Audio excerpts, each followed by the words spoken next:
আমি অত কথা ধার ধারি না। মুরব্বী লোক যখন আরাম হবে সেখানে নিজে মুখেই বলবে জানলা আমাকে আরাম করছে, অত কথা ধার ধারি না, বুঝছিস? তো তোর নেই না, তোর কি করতির বইয়ের থেকে সিঙা ভরে গেলে কত মুখের ভিতরে চলে যায়।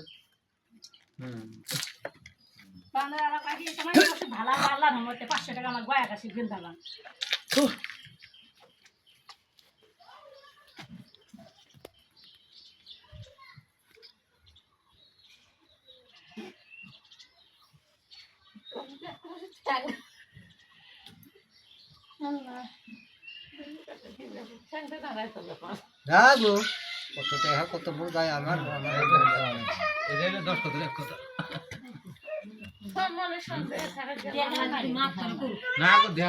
না না না দেখলে হ্যাঁ আমি কই তামান দিন কয়ে কয়ে বয়ে থাক টাকার কথা কই যাবো আটলি হাফ পেলি হয়ে তুমি কি কামে কামাই করে খাবে বুড়া মানুষ।